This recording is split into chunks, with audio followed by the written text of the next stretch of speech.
Olá, minha gente, professor Nelson Sartori aqui com vocês. Nós estamos trabalhando a obra de Lígia Fagundes Telles, né? Nós estamos vendo Antes do Baile Verde e vamos continuar agora falando sobre outro conto, que é O Jardim Selvagem. Tá certo? Então vamos conhecer mais um pouco do estudo. Nós estamos estudando as obras e os contos desse livro, né? Então, para cada um deles, nós estamos vendo qual é a sua estrutura cronológica, a síntese do conto, que é para vocês terem uma ideia geral, né? E depois uma análise desse conto. Lógico que eu vou acompanhando com vocês e vou mostrando todos esses fatos. Então, fica comigo aqui, olha só, vamos começar com a síntese do conto, tá? Então, ele começa assim, ó, Jardim Selvagem conta a história de Ed, tá? Um homem casado com Daniela, uma mulher enigmática que sempre usa uma luva em uma das mãos. Isso daí tudo tem o seu significado. A trama é narrada por Ducha, uma adolescente que convive com sua tia Pombinha, irmã de Ed. Desde o início, a narrativa estabelece um clima de mistério e sugestão, no qual pequenos detalhes sugerem a presença de segredos ocultos na vida do casal. Então vamos ficar atento a isso daí, né? São coisas interessantes de se observar. Então, inicialmente, tia Pombinha desaprova o casamento de Ed com Daniela, tá? Depois tem uma relação muito próxima com o irmão e o considera um homem bom e dedicado. Sua primeira impressão de Daniela é negativa, mas ao conhecê-la melhor, muda de opinião e passa a elogiá-la. Tá? Daniela se apresenta como uma mulher sofisticada e reservada, sempre mantendo uma certa distância emocional dos outros. O detalhe de usar uma luva em uma das mãos se torna um dos elementos que reforçam o clima de mistério da história, pois ninguém sabe exatamente por que ela a usa ou o que deseja esconder. Com o passar do tempo, um evento perturbador ocorre e altera a dinâmica da narrativa. A empregada da casa presencia Daniela atirando no cachorro da família. O ato é brutal e inesperado, chocando os moradores da casa e os que testemunham a cena. Quando confrontada sobre sua ação, Daniela justifica dizendo que quis poupar o animal do sofrimento de uma doença grave. Essa explicação, embora plausível, causa desconforto e levanta suspeitas sobre a frieza de Daniela. Pouco tempo depois, Ed adoece e passa a se mostrar cada vez mais abatido e introspectivo. Sua saúde se deteriora rapidamente e ele aparenta carregar um fardo emocional pesado. A presença de Daniela ao seu lado, ao invés de transmitir conforto, parece apenas intensificar a atmosfera sombria e opressiva. Tia Pombinha observa a mudança no seu irmão, mas não consegue compreender a raiz de seu sofrimento. O clímax da história ocorre quando Ed é encontrado morto, tendo cometido suicídio com um tiro na cabeça. O evento causa um choque profundo em todos, especialmente em Ducha e tia Pombinha. A semelhança entre esse evento e a morte do cachorro levanta suspeitas inquietantes. Teria Daniela influenciado Ed a atirar a própria vida? Teria ela alguma responsabilidade na sua degradação emocional? Tá? Essas perguntas permanecem sem respostas definitivas, pois não há provas concretas de que Daniela estivesse diretamente envolvida no suicídio do marido, né? O conto deixa em aberto a verdadeira personalidade de Daniela, permitindo que o leitor interprete suas ações de diferentes formas. Ela poderia ser apenas uma mulher pragmática e fria, sem intenções malignas, ou poderia ser uma figura manipuladora e perigosa, que exerceu controle sutil sobre Ed, levando-o ao desespero. O uso constante da luva em uma de suas mãos permanece como um dos grandes mistérios da narrativa, possivelmente simbolizando algo oculto em sua natureza ou um segredo que jamais será revelado. A luva para esconder, bem provavelmente, as marcas do uso da arma, né? Ou seja, das impressões digitais. O cão pode ter sido um teste que ela fez para atirar no marido. Então tem uma série de situações ali que podem ser levantadas nesse contexto. Depois, como a narrativa envolvente e psicológica, Lígia Fagundes Telles constrói um conto repleto de ambiguidade. Sutis ambiguidades, onde a tensão cresce de forma gradual. É uma ideia de dar um suspense no texto. É bem interessante esse texto, né? É para você desconfiar, não para você identificar. O uso de descrições sutis e detalhes aparentemente banais contribui para a criação de um clima de suspense e inquietação. O leitor se vê imerso em um universo de incertezas, no qual a verdade nunca é completamente esclarecida.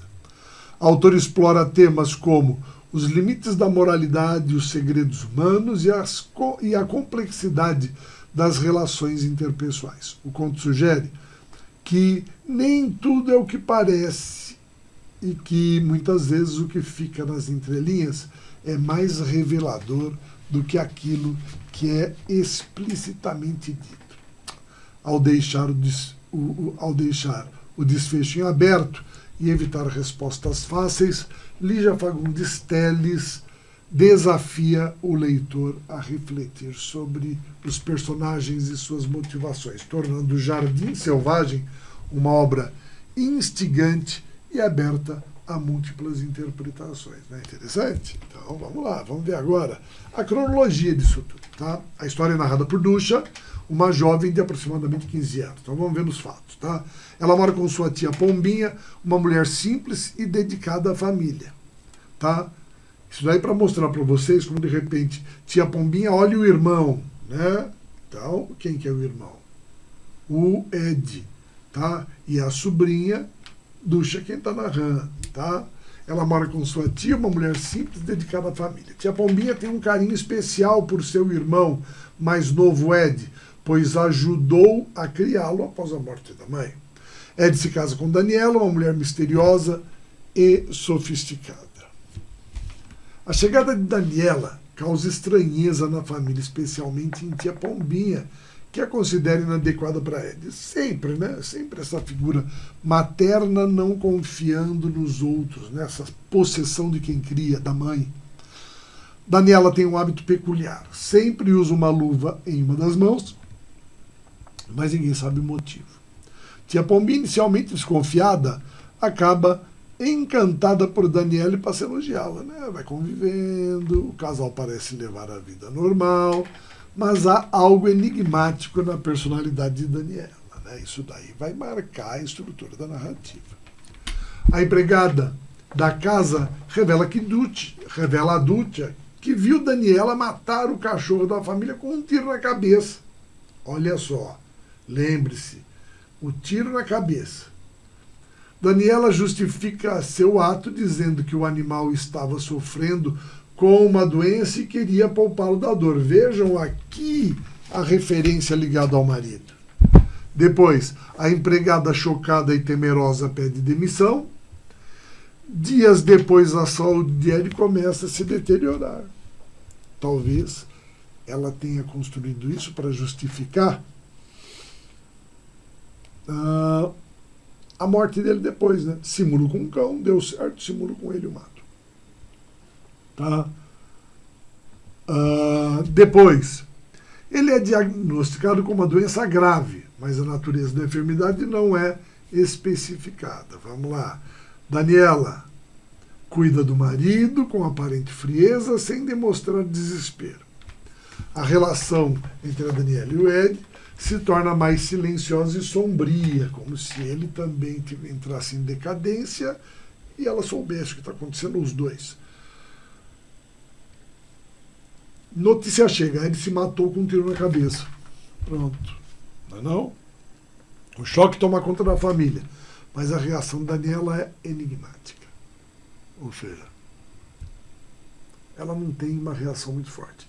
A conexão entre o tiro no cachorro e o tiro no Ed levantam suspeitas.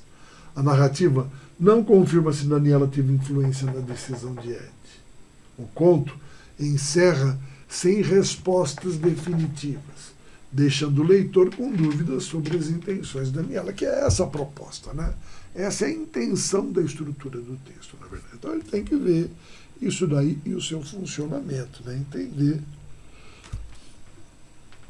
como é que ele funciona. Bebe um pouco d'água. Bom, agora a análise do conto. A análise já é uma visão do todo a partir de uma referenciação, né? Ou seja, o que é cada coisa, cada ponto. Vamos aprofundar um pouquinho mais. Vamos lá. Então, no conto Jardim Selvagem é uma narrativa densa, psicológica, porque ela vai mexendo com a sua intenção, com a sua percepção do texto. Explora as complexidades das relações familiares. Isso, a complexidade das relações familiares.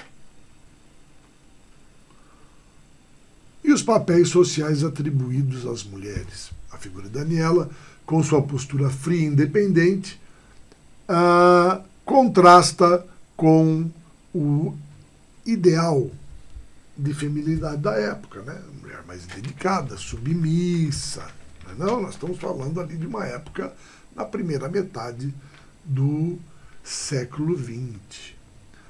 A presença constante da luva misteriosa simboliza o enigma de sua personalidade. Esse objeto pode representar um segredo, uma marca do passado, ou mesmo uma metáfora para que as pessoas para o que as pessoas tentam ocultar dos outros, ou seja, coisas que estão escondidas. A cena do tiro no cachorro é o ponto-chave da narrativa, sim, né? Quando você percebe a possibilidade de conexão com a morte de Ed. Tá? Daniela se justifica dizendo que queria livrar o animal do sofrimento, mas sua ação levanta questionamentos sobre a moralidade e frieza emocional. O paralelo entre esse evento e a morte de Ed sugere que Daniela pode ter tido um papel influente, mesmo que indireto, em seu suicídio.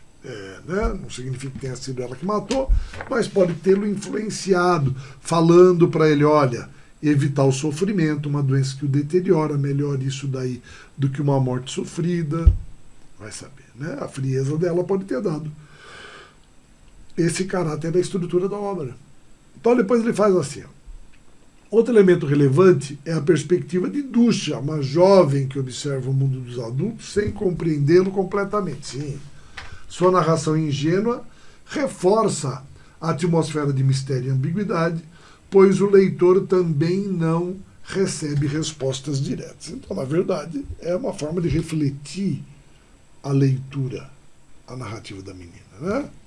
O título Jardim Selvagem pode simbolizar o instinto humano e o descontrole emocional, em contraste com a ideia de um jardim cultivado e ordenado.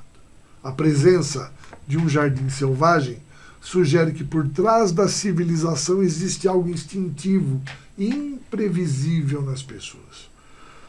Lígia Fagundes Telles utiliza uma escrita sugestiva e simbólica, sem fornecer respostas prontas.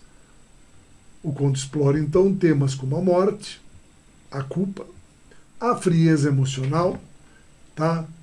E mistério, deixando o leitor com interpretações abertas. É interessante a gente ter essa perspectiva, né? Essa percepção da estrutura do caso. Não é isso? Então vamos lá?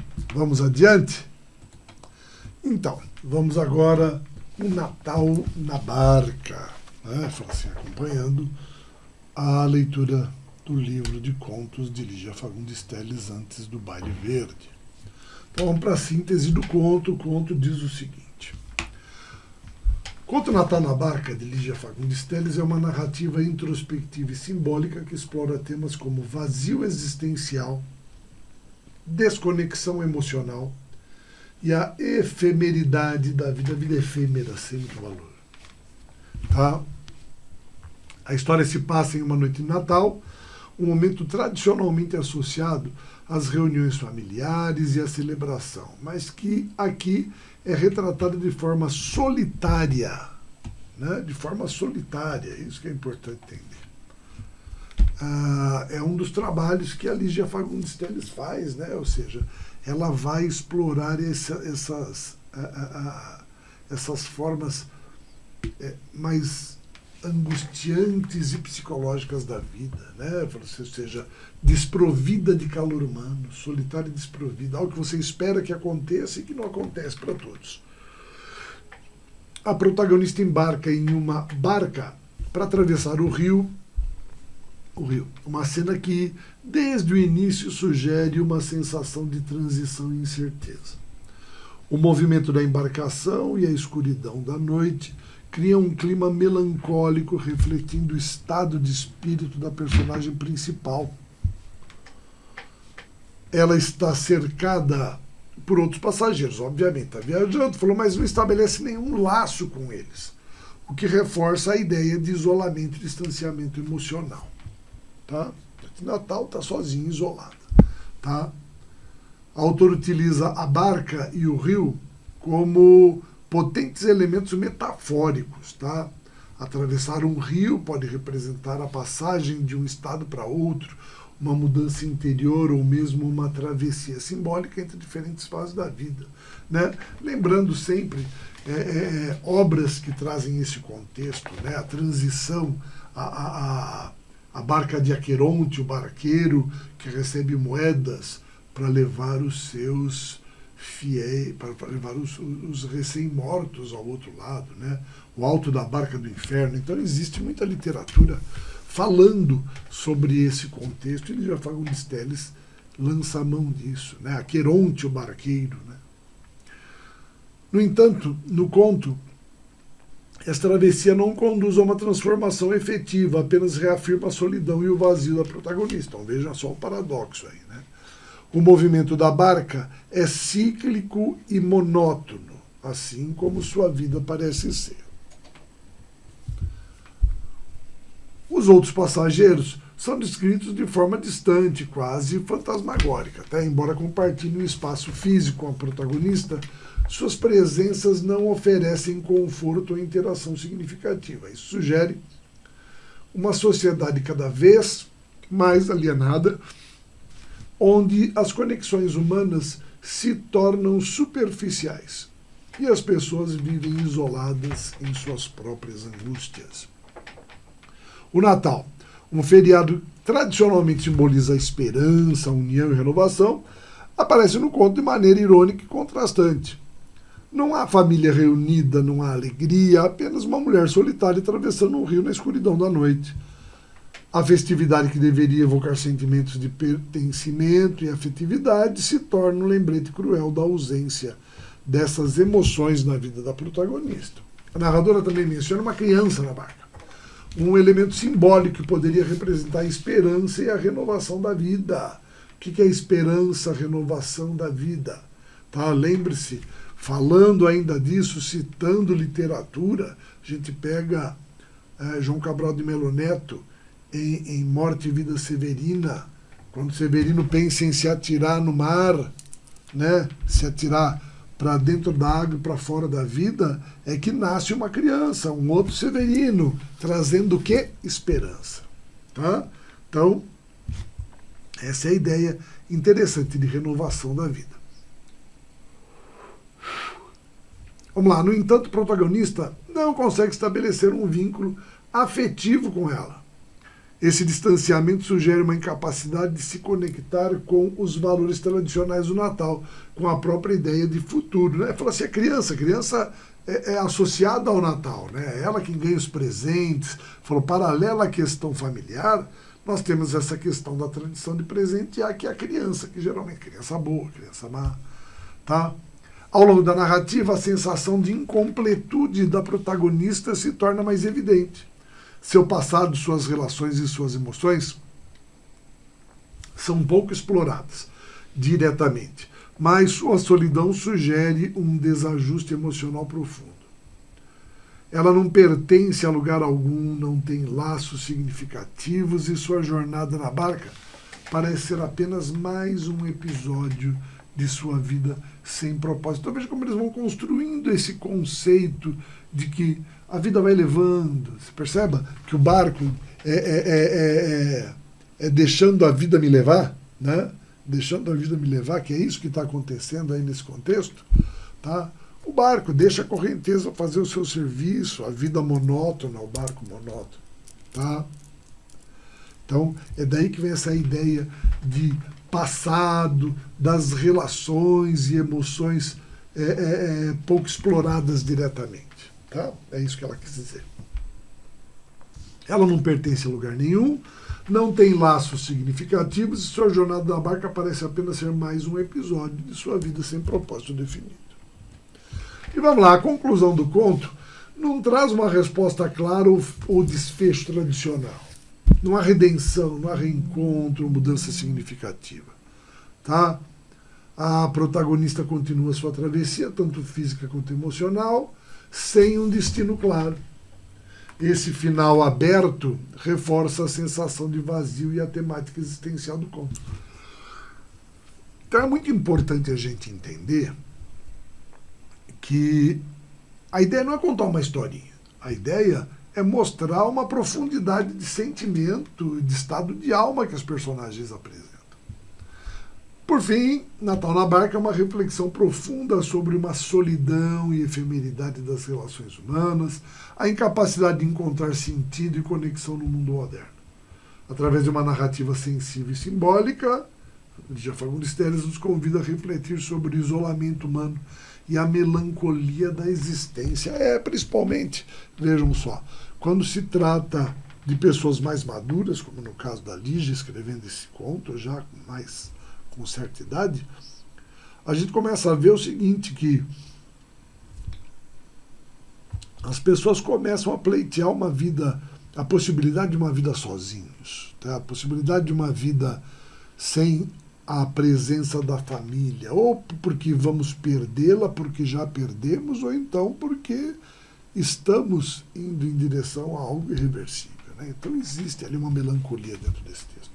Vamos ver agora a sequência cronológica, para a gente entender os pontos mais precisos. Primeiro, vem o quê? O ambiente. O conto se passa durante o Natal, a bordo de uma barca que atravessa o rio em uma paisagem sombria e melancólica. Não é relatado qual rio é esse. Fala assim, a protagonista e o cenário. A protagonista é uma mulher que está na barca, viajando sozinha e observa o ambiente ao seu redor com um certo distanciamento. Só observa, tá? Fala assim, o clima de Natal, a data que deveria ser de celebração e confraternização, é marcada por uma atmosfera de solidão e desolação. É importante entender também, assim, a desolação e a solidão são escolhas. Então, às vezes a pessoa pensa, pai, sou sozinho, coitado, por quê? Ele simplesmente quis. A protagonista observa as pessoas. Olha lá. A mulher observa os outros passageiros, todos silenciosos e absortos, sem expressões de alegria ou celebração. Perceba, estamos todos na mesma barca. Não há uma pessoa só que embarca nesse contexto. Várias outras. E até que ponto isso daí é estranho? A sensação de incompletude. Vamos lá, a gente falou disso daí dentro da leitura. A protagonista se sente estranha, como se não pertencesse ao local e à situação, em meio a um Natal que não tem qualquer significado afetivo para ela. A falta de emoção do Natal. Ao contrário daquilo que o Natal deveria evocar, a mulher se sente distante da data, sem qualquer emoção positiva associada a ela. Por que tem que haver obrigatoriamente uma sensação positiva em relação ao Natal? Né? Existem religiões que não comemoram o Natal, então eles não têm absolutamente nada, não é disso que eu estou falando, mas é a exigência de que haja, né? A presença da criança, né? O protagonista percebe uma criança que parece ser o único ser humano com alguma ligação com a celebração do Natal, mas ainda assim o comportamento da criança é apático. Criança tem ligação por ser criança, tá?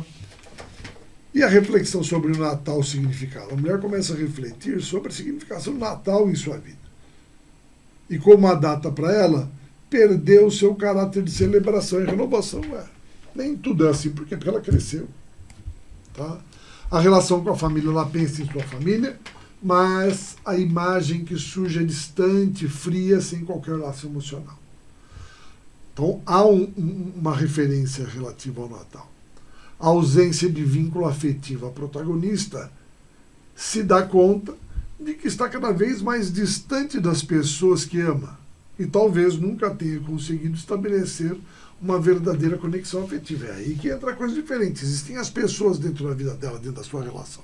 Isso daí talvez seja importante. E ela é que não consiga sentir. Tá?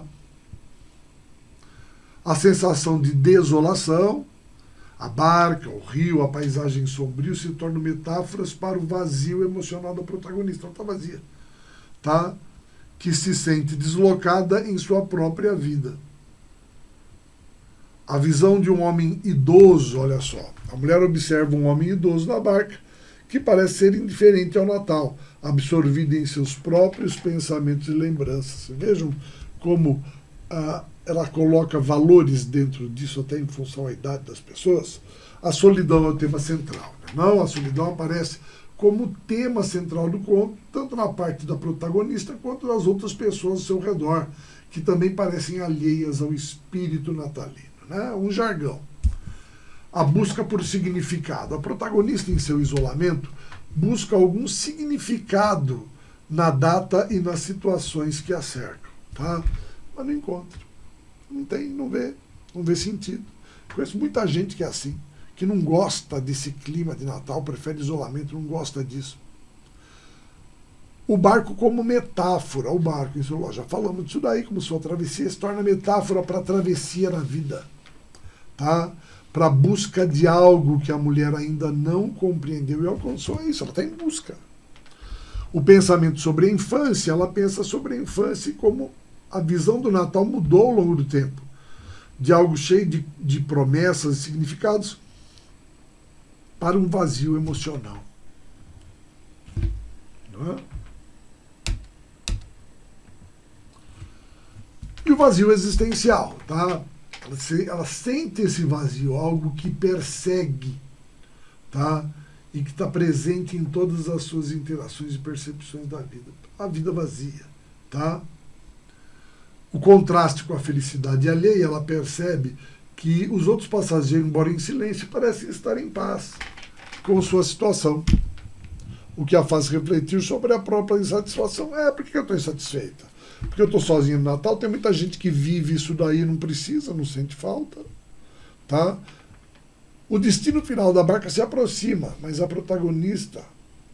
protagonista, a viagem não trouxe qualquer resolução e entendimento. Em tese, né? Não trouxe. E último, a reflexão sobre o Natal, ele diz o seguinte: ao descer da barca, ela reflete sobre o Natal e o que ele representa para ela. É importante saber o que representa para ela. Uma data marcada mais pela ausência do que pela presença.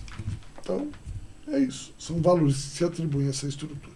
Vamos ver agora a análise, né? Vamos ver o que eles falam com mais profundidade, o que se fala aqui, né? O que pode ser falado. Isso daqui é um apanhado, né, de várias interações feitas com a obra, não é verdade? Falou assim, cada vez que lê tem uma percepção diferente, mas com o trabalho de análise a gente vai fazendo novos levantamentos toda vez. Então vejam só. O Conto Natal na Barca de Lígia Fagundes Telles é uma reflexão sobre o vazio existencial e a conexão emocional. Temas explorados de forma melancólica e introspectiva. Então atente ao tema. Esse aqui é o ponto. A narrativa tem início com a protagonista em uma barca em pleno Natal, um símbolo de viagem, mas também de transição e de algo não resolvido. Tá? Depois, a autora utiliza o cenário de viagem como a barca atravessando o rio como metáfora para a jornada interior da protagonista. Tá? Né? Então aí já temos a própria construção, a própria relação existente, né, esse conceito de jornada interior. Né, falou assim, para onde eu vou? O que eu espero? Vejo que durante a obra ela constrói uma observação, tentando ver a si mesma, comparando sua relação com as outras. Tá? Então o cenário que Lígia Fagundes Telles constrói para a viagem da barca atravessando o rio é aquela jornada interior, ou seja, eu primeiro preciso me conhecer, me entender, me resolver. Então isso é solitário, me conhecer. Porque a partir do momento que eu me conheço, eu tenho condições de me relacionar melhor com as pessoas. Até então, eu sou um fantoche, ou então uma reprodução dos outros. Não é. Ela está sozinha, observando os outros passageiros. Importante a questão da observação, que apesar de estarem em sua companhia, parecem distantes e indiferentes, o que reforça o sentimento de isolamento da protagonista, ou de carência, né? Ou dessa busca. Ela está em busca de algo que ela não tem.